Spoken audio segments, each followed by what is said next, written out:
Saudara-saudara pendengar yang kami kasihi dimanapun Anda berada, Anda kembali bersama kami dalam acara Telaga, Tegur Sapa Gembala Keluarga. Saya Gunawan Santoso dari Lembaga Bina Keluarga Kristen akan berbincang-bincang dengan Bapak Pendeta Dr. Paul Gunadi. Beliau adalah seorang pakar dalam bidang konseling serta dosen di Seminari Alkitab Asia Tenggara, Malang. Perbincangan kami kali ini tentang kudus dan setia. Kami percaya acara ini pasti bermanfaat bagi kita sekalian, dan dari studio kami mengucapkan selamat mengikuti. Pak Paul bicara tentang kekudusan, itu sebenarnya masih ada banyak pemahaman-pemahaman yang agak simpang siur gitu Pak Paul ya. Ada orang yang mengatakan kekudusan itu harus menyendiri, kekudusan itu artinya harus tidak berdosa lagi. Nah ini sebenarnya bagaimana Pak Paul? Sebetulnya kata kudus itu sendiri berarti hidup berbeda. Hidup berbeda. Jadi waktu Tuhan misalkan ya di Imamat pasal 20 ayat 7 dan 8 berkata, "Maka kamu harus menguduskan dirimu dan kuduslah kamu, sebab akulah Tuhan Allahmu. Demikianlah kamu harus berpegang pada ketetapanku dan melakukannya. Akulah Tuhan yang menguduskan kamu."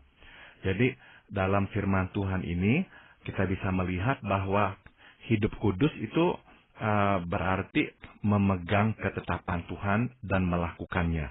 Berarti hidup sesuai dengan kehendak Tuhan, jadi hidup berbeda dari kehidupan orang-orang di sekitar kita. Nah, kepada orang Israel, Tuhan menuntut kehidupan yang seperti itu, dan kepada kita, umat yang telah ditebusnya, Tuhan juga menuntut hal yang sama, yaitu hidup sesuai kehendaknya dan hidup berbeda dari orang di sekitar kita. Ya, tetapi kekudusan itu kita terima dari Tuhan atau harus kita usahakan sendiri Pak Paul? Nah ini adalah kesalahpahaman yang memang sering kita miliki, yaitu kita beranggapan Tuhanlah pemberi kekudusan itu. Memang Tuhan berkata, "Ya akulah yang menguduskanmu, maka kamu harus menguduskan dirimu." Tapi ini jelas di sini ya, maka kamu harus menguduskan dirimu. Memang tadi saya sudah singgung ada ayat-ayat yang berkata, akulah Tuhan yang menguduskan kamu.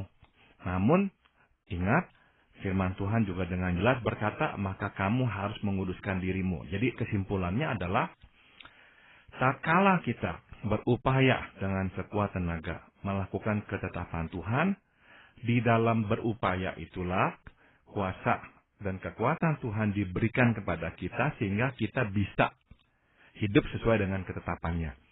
Dengan kata lain, sebetulnya tidak ada satu manusia pun yang berkata, "Tuhan, saya tidak bisa hidup sesuai dengan kehendak-Mu. Karena saya enggak mempunyai kekuatan seperti yang Engkau harapkan." Oh enggak. Justru sewaktu kita benar-benar berusaha keras hidup sesuai dengan ketetapan Tuhan, di saat itulah kekuatan Tuhan akan diberikan kepada kita untuk mengalahkan godaan atau pencobaan. Jadi kekudusan adalah sebuah usaha bersama antara manusia dan Tuhan. Ya, tetapi di dalam usaha bersama itu ada kemungkinan juga manusia atau kita ini masih jatuh di dalam dosa lagi kan Pak Boleh? Tidak bisa, tidak ya, kita ini manusia nggak selalu kuat. Ada waktu-waktu kita kuat dan berhasil mengalahkan godaan, tapi ada waktu-waktu kita lemah.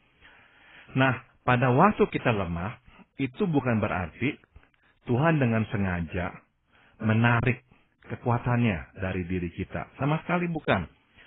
Itu berarti bahwa pada saat kita lemah, kita memang sedang jauh dari Tuhan. Kita tidak lagi hidup akrab dengan Tuhan. Maka kekuatan Tuhan pun pada diri kita berkurang. Jadi sekali lagi tanggung jawabnya ada pada diri kita. Ya, kalau kita dalam keadaan lemah dan jatuh di dalam dosa, Pak Paul, apakah kekudusan yang selama ini sudah diupayakan itu lalu sirna begitu saja atau bagaimana, Pak Paul? Nah, kekudusan memang bukanlah sebuah cairan yang dicurahkan ke dalam diri kita, dan tatkala kita berdosa maka cairan itu akan berkurang. Bukan ya. Jadi kekudusan memang adalah sebuah kehidupan yang seturut dengan kehendak Tuhan dan berbeda dari orang di sekitar kita. Kalau kemarin kita berdosa, hari ini kita bertekad tidak mau lagi berdosa. Kita mau mengikuti kehendak Tuhan. Maka pada hari ini kita mengikuti kehendak Tuhan, hari inilah kita juga sedang hidup kudus. Ya, nggak berarti karena kemarin kita berdosa maka kekudusan kita terus-menerus berkurang. Oh tidak. Tatkala kita bertobat, kita mengikuti kehendak Tuhan, di saat itulah kita kembali hidup kudus. Ya, tetapi dengan hidup kudus itu bukan berarti bahwa kita harus menarik diri dari keramaian kehidupan ini lalu ya katakan bertapa atau apa, bukan seperti itu Pak Paul ya? Pemahaman yang seperti itu tuh berasal dari sebuah pemikiran bahwa kita ini dicobai karena melihat, karena berinteraksi, bersinggungan dengan godaan-godaan. Maka kalau kita memisahkan diri, tidak lagi bersinggungan dengan godaan-godaan, maka kita akan lebih dapat hidup seturut dengan kehendak Tuhan. Nah, masalahnya adalah ini bukanlah konsep yang Kristiani. Sebab Tuhan menyuruh kita untuk pergi, untuk keluar. Bukan untuk masuk dan berdiam diri di dalam rumah. Maka Tuhan berkata, pergilah, jadikanlah semua bangsa muridku. Jadi konsep pengutusan adalah sesuatu yang sangat integral di dalam kekristenan. Justru ya di dalam kita itu diutus Tuhan keluar bersinggungan dengan hidup ini dan sebagainya. Maka Tuhan akan makin melimpahkan kekuatan sehingga kita bisa hidup sekehendaknya, dan tatkala itu terjadi kita menjadi sinar, ya, cahaya, kita menjadi berkat dan menunjuk orang untuk kembali kepada Tuhan. Jadi inilah yang justru Tuhan inginkan. Ya, dan di dalam kehidupan berumah tangga, Pak, kehidupan berkeluarga, aspek kekudusan ini pentingnya seperti apa, Pak? Nah, inilah yang ingin saya bahas, Pak Gunawan, yaitu kekudusan itu sebetulnya berdimensi majemuk ya. Nah, salah satu dimensinya atau aspeknya adalah kesetiaan. Dengan kata lain, kalau kita kesulitan ya mengerti apa sih kudus itu. Nah, cobalah mengerti setia. Sebab kita akan melihat nanti bahwa kesetiaan itu sebetulnya merupakan komponen dari hidup kudus, hidup sesuai dengan kehendak Tuhan. Nah, kita tahu bahwa baik dalam relasi dengan Tuhan maupun dengan sesama diperlukan kesetiaan. Nah, dalam pembicaraan kali ini kita hanya akan fokuskan pada kesetiaan kepada pasangan nikah, ya. Nah, nanti mudah-mudahan lewat pembahasan ini kita akan bisa menerapkannya hidup kudus di dalam pernikahan kita. Ya, maksudnya setia dengan pasangan ini apakah tidak bercerai atau cukup seperti itu atau bagaimana, Pak? Sudah tentu wujud memang akhir adalah tidak bercerai ya, kita setia kepada pasangan kita. Namun sudah tentu kesetiaan itu lebih ya dari sekadar tidak bercerai saja. Nah, pertama kita akan lihat Pak Gunawan maknanya ya, apa sih sebetulnya setia? Setia itu berarti melakukan apa yang telah dijanjikan. Sebenarnya itulah definisi sederhananya. Ya, kalau kita berjanji kita akan menolong pasangan kita atau menolong seseorang, dan waktu orang itu datang meminta pertolongan kita benar-benar wujudkan janji itu, kita menolongnya. Nah, itulah sebetulnya tindak kesetiaan. Sudah tentu ya, termaktub dalam perjanjian adalah melakukan sesuatu sesuai dengan apa yang diharapkan atau yang diminta. Misalkan seseorang meminta ya bantuan, tolong dong bantu saya untuk bisa mengkredit mobil misalnya.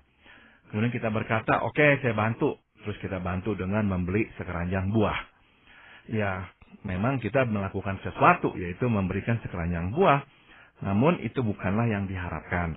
Jadi waktu kita berkata, saya berjanji untuk melakukan sesuatu, sudah tentu tuh termaktub di dalam perjanjian itu adalah melakukan yang diharapkan oleh pasangan kita atau oleh orang lain ya. Jadi kalau kita berjanji melakukan sesuatu namun tidak melakukannya, berarti kita itu tidak setia. Nah, di dalam bahasa Inggris Pak Gunawan, kata setia itu tuh berasal dari kata iman, ya, faithful, ya, atau faith itu kan iman. Jadi kata setia itu faithful, berasal dari kata beriman. Nah, menurut saya batasan ini sungguh tepat merefleksikan apa yang terkandung dalam kata setia. Kesetiaan tidak bisa dipisahkan dari hidup beriman, yang berarti percaya dan tidak melepaskan kepercayaan kita. Misalnya ya, kita setia kepada Tuhan karena kita tetap beriman kepadanya, bahwa Ia baik dan mengasihi kita, kendati situasi tidak mendukung. Atau kita setia kepada pasangan, sebab kita percaya kepadanya bahwa Ia baik dan mengasihi kita. Kita setia kepada teman, sebab kita tahu Ia baik dan mengasihi kita, dan seterusnya.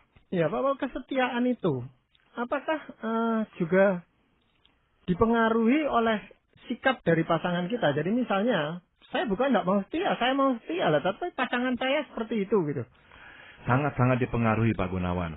Jadi sebagai manusia, meskipun ya kita itu berusaha untuk setia, tidak melakukan hal-hal yang tidak diinginkan pasangan, dan justru melakukan hal-hal yang diinginkan pasangan, tetapi kita memang memerlukan ya balasannya. Kalau balasan yang diterima tidak ada, justru malah negatif, lama-kelamaan motivasi dan semangat kita melakukan sesuai dengan janji yang telah kita buat, ya juga akan berkurang. Nah, itu kan mempengaruhi kekudusan kita nantinya, Bapak. Nah, nanti kita akan melihat bahwa yang saya maksud di sini nih, kekudusan jadinya bukanlah hanya dalam hal itu saja ya Pak Gunawan ya. Sudah tentu tuh nanti berkaitan juga dalam hal apa ya, apakah ini berkaitan dengan dosa. Kalau misalnya kita merasakan kok pasangan nggak memberikan balasan yang setimpal, kita telah berusaha hidup sesuai dengan kehendaknya, memenuhi permintaannya, tapi kok dia tidak memberikan balasan yang setimpal. Nah, kalau kita berkata, nah ini nih udahlah, nggak mau lagi lah saya terima, nggak lagi akan saya toleransi, maka saya akan mencari pasangan lain. Itu berarti kita memang berdosa ya. Dan waktu kita melakukan perbuatan itu, jatuh ke dalam dosa, ya memang kita tidak lagi hidup sesuai kehendak Tuhan, tidak lagi hidup kudus. Namun, dalam kondisi di mana kita merasakan pasangan kok nggak memberikan balasan yang setimpal, tapi kita tetap bertahan, berarti kita tetap hidup sesuai dengan kehendak Tuhan. Di saat itu, kita tetap hidup dalam kekudusan. Ya, Pak Paul, Rasul Paulus menggolongkan kesetiaan ini sebagai buah Roh Kudus gitu, Pak Paul. Itu apa maksudnya, Pak Paul? Jadi orang yang setia, maksudnya orang yang mempunyai Roh Kudus di dalamnya itu berarti kan orang yang hidup sesuai dengan ketetapan kehendak Tuhan. Maka orang itu juga adalah orang yang setia. Ya. Jadi memang pengertian buah roh itu bisa kita mudahkan ya dengan pemahaman seperti ini, yaitu kalau kita hidup dalam roh, dipimpin oleh roh, maka nggak bisa nggak akan muncul kasih dalam hati kita, ya, dan sebagainya. Nah, ini juga sama dalam hal kekudusan. Kalau kita hidup di dalam roh Tuhan, dipimpin olehnya, maka tidak bisa tidak kita akan setia kepadanya pula. Iya, Pak Paul, apakah kesetiaan ini punya aspek-aspeknya gitu, Pak? Ada sekurangnya 3, Pak Gunawan. Yang pertama ya, dari firman Tuhan yang telah kita bahas ya, kesetiaan itu selalu mempunyai objek. Tidak bisa kita berkata saya setia, titik. Setia kepada siapa? Nah, kalau kita berkata saya setia kepada Tuhan, nah jelas di situ ya, kesetiaan ada objeknya. Saya setia kepada pasangan, nah jelas ada objeknya. Kedua, kesetiaan itu mempunyai alasan tertentu. Kenapa kita setia? Nah, jawabannya adalah karena dia baik, dia mengasihi. Jadi kebaikan dan kasih biasanya adalah alasan terkuat kenapa kita setia. Kita setia kepada Tuhan oleh karena kebaikan dan kasih-Nya. Kita setia kepada pasangan oleh karena kebaikan dan kasih-Nya pula.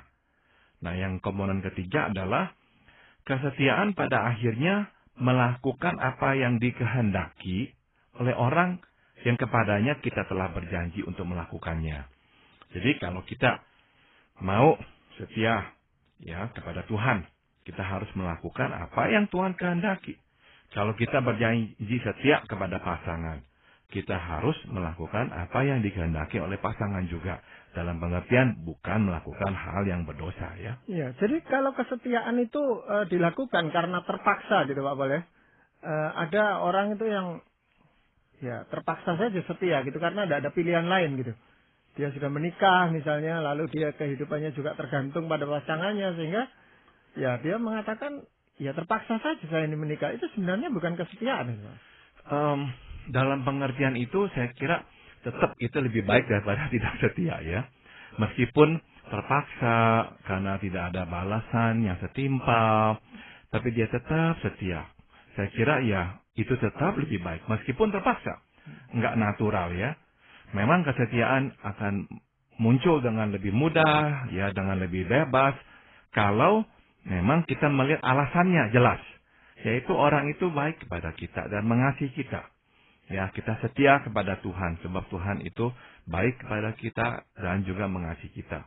Nah, ada kalanya dengan pasangan kita nggak melihat ya balasan-balasan atau alasan-alasan itu. Ya, Pak Pol, apakah di dalam mewujudkan kesetiaan itu ada tantangan yang harus kita hadapi? Wah, ini ada ya Pak Gunawan tantangannya ya. Coba saya mundur sedikit, saya jelaskan. Pernikahan itu kan dibangun di atas janji, yaitu menjadi seperti yang diharapkan pasangan. Nah, dalam konteks Kristiani, bukan saja kita berjanji menjadi seperti yang diharapkan pasangan, tapi juga menjadi seperti yang diharapkan Tuhan. Ini penting ya, kita mesti sadari ini.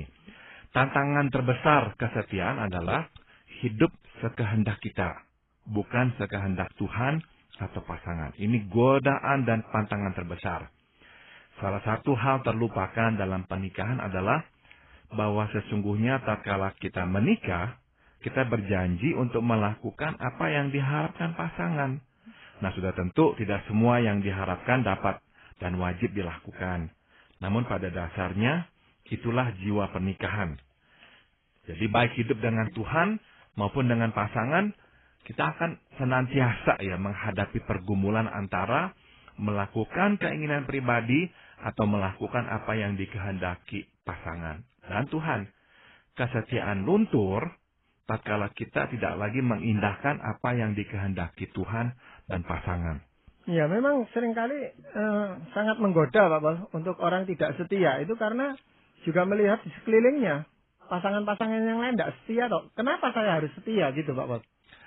Sudah tentu lingkungan itu akan bisa ya memberi pengaruh buruk kepada kita ya. Apalagi sekarang ini makin banyak orang yang mengambil jalan pintas. Ngapain bertahan? Udah, pisah, mendingan cari yang lain. Nah, jalan pintas memang jalan yang lebih mudah. Tapi sekali lagi, tolak ukur kita adalah bukan mudah atau susahnya, tapi apakah ini sesuai kehendak Tuhan atau tidak. Jadi selalu itu adalah tolak ukur. Kalau tidak sesuai kehendak Tuhan, jangan lakukan. Jadi, kita ini perlu dan harus memelihara kekudusan dalam pernikahan. Dan kekudusan dalam pernikahan itu dipelihara atau dilakukan dengan cara setia. Baik setia kepada Tuhan maupun kepada pasangan kita. Ya, Pak Pol, di dalam mewujudkan kesetiaan itu Pak Pol, apakah ada cara-cara tertentu yang Pak Pol bisa sampaikan kepada para pendengar kita supaya ini bukan hanya sekedar suatu wacana, suatu perbincangan, tetapi bisa dipraktekkan secara konkret gitu Pak Pol? Ada 3 ya Pak Gunawan, kiat untuk menumbuhkan dan mengokohkan kesetiaan dalam pernikahan. Yang pertama, kita mesti selalu mengingat bahwa kesetiaan mempunyai objek. Dan dalam pernikahan, ya, dan objek kesetiaan kita itu adalah Tuhan dan pasangan. Tuhan hadir dalam pernikahan. Itu sebabnya ia berfirman, karena itu apa yang telah dipersatukan Allah, jangan diceraikan manusia. Di Matius 19 ayat 6. Ingatlah bahwa janji yang kita buat di hadapan Tuhan dan manusia. Bukan hanya manusia. Ya, pasangan tidak dapat terus melihat kita, karena ia tidak selalu berada di samping kita. Namun kehadirannya diwakili oleh kehadiran Tuhan. Allah yang selalu ada. Maka ya kita tetap harus ingat Ya, objek kesetiaan adalah Tuhan dan pasangan kita. Pasangan nggak selalu ada di samping kita. Tuhan selalu ada di samping kita. Justru kehadiran pasangan itu diwakili sebetulnya oleh kehadiran Tuhan. Maka ya tetaplah setia kepada Tuhan dan pasangan. Nah, apakah mungkin Pak Paul, seseorang itu berkata saya tetap setia sama Tuhan, tetapi terhadap pasangannya dia tidak setia? Tidak mungkin, karena setia kepada Tuhan berarti hidup sekehendak perintahnya, sekehendak keinginannya. Dan apakah keinginan Tuhan untuk kita justru mengkhianati pasangan? Tidak. Ya, jadi justru kalau kita berkata, oh Tuhan nggak apa-apa kok, Tuhan justru mempertemukan saya dengan ini. Oh nggak mungkin ya. Tuhan itu tidak konsisten dengan perintahnya sendiri. Ya, yang masalahnya itu gini Pak Paul, orang itu mengatakan bahwa saya tetap setia sama Tuhan, saya tetap ke gereja, saya tetap melayani Tuhan, membaca firman Tuhan dan seterusnya. Tetapi dia tidak bisa setia dengan pasangannya, yaitu tadi karena pasangannya pun menurut dia itu tidak layak untuk diberi kasih setia gitu Pak Paul. Betul, kadang-kadang itu yang memang terjadi ya. Jadi godaan untuk udah nyerah, tidak usah lagi setia kepada pasangan menjadi begitu kuat. Tapi saya mau ingatkan, kesetiaan kita bukan hanya kepada pasangan tapi juga kepada Tuhan. Dan setia kepada Tuhan berarti melakukan yang Tuhan kehendaki.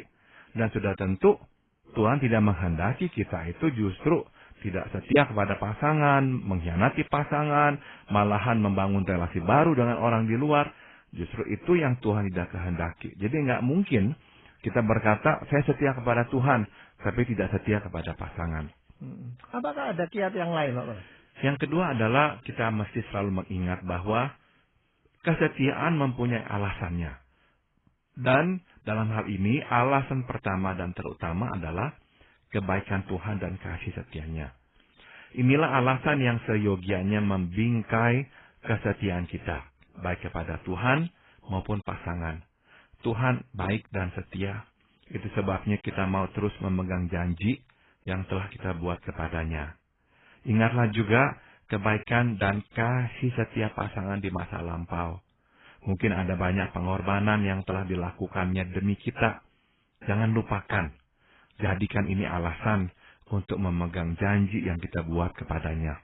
Ya, justru itulah yang agak sulit itu dirasakan oleh pasangan-pasangan yang mulai kehilangan kesetiaan itu dengan mengatakan, saya sudah tidak lagi merasakan kebaikannya, saya tidak lagi merasakan kasihnya. Nah, buat apa saya mesti setia gitu, Pak? Betul. Betul, maka tadi saya sudah tekankan kalau kita hanya memfokuskan pada diri kita dan pasangan kita tanpa mengingat Tuhan hadir dalam pernikahan kita, ya sudah tentu kita mudah ya terjerumus. Akhirnya masuk ke dalam lembah apatis, tidak mau lagi memikirkan kesetiaan kepada pasangan. Makanya kita selalu harus mengingat kita ini membuat janji untuk setia di hadapan Tuhan dan manusia. Jadi bukan hanya manusia, tapi di hadapan Tuhan. Nah, kepadanya lah kita dituntut untuk setia. Iya. Yang lain apa Pak Paul kiatnya? Yang terakhir adalah kita masih selalu mengingat untuk melakukan apa yang diharapkan Tuhan dan pasangan. Firman Tuhan di Matius 6 ayat 33 berkata, "Carilah dahulu kerajaan Allah dan kebenarannya, maka semua itu akan ditambahkan kepadamu." Dalam relasi dengan pasangan, perbuatlah yang sama. Jika kita saling melakukan apa yang diharapkan, maka relasi nikah akan makin menguat pula. Inilah resep pernikahan yang kuno, namun tetap efektif sampai sekarang.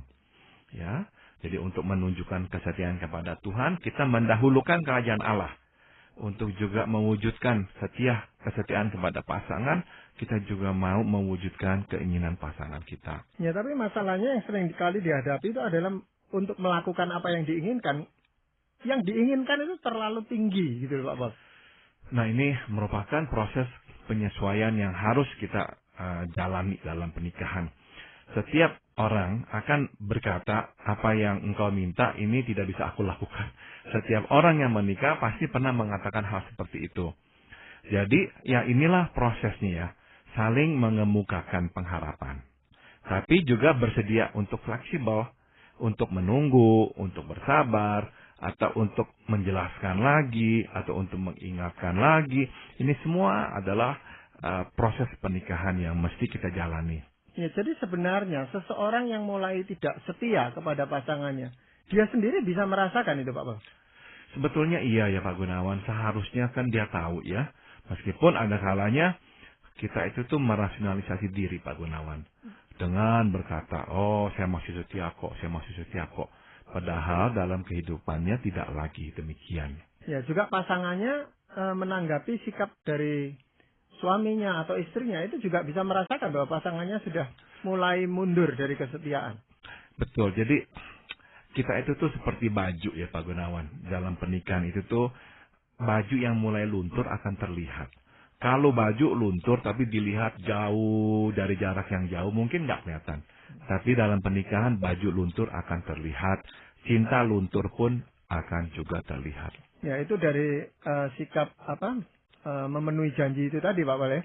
Betul Jadi sekali. kalau kita sudah sering kali tidak menepati janji, ya itu sebenarnya itu suatu tanda bahaya awal yang kita harus waspadai supaya kita kembali memperbarui kesetiaan kita, itu Pak Paul. Betul Pak Gunawan. Jadi kesetiaan itu bisa terus-menerus diperbarui di dalam hubungan keluarga. Seharusnya ya Pak Gunawan. Jadi nggak bisa tuh saya setia terus kemudian udah. Sebab hidup itu kan tidak statis, selalu ada hal-hal baru. Nah disitulah kita juga harus mencoba yang menyesuaikan, melakukan seperti yang diharapkan oleh pasangan kita. Ya, tetapi kita juga mesti memfokuskan perhatian kita bahwa ini adalah perintah Tuhan agar kita itu hidup kudus gitu Pak Paul. Betul sekali. Ya, karena hanya dengan kekudusan seseorang itu bisa masuk di dalam keluarga Allah itu sendiri. Betul Pak Gunawan. Ya, saya percaya perbincangan ini akan sangat menolong banyak pendengar kita dan terima kasih sekali Pak Paul untuk perbincangan kali ini. Para pendengar sekalian, terima kasih Anda telah mengikuti perbincangan kami dengan Bapak Pendeta Dr. Paul Gunadi dalam acara Telaga, Tegur Sapa Gembala Keluarga.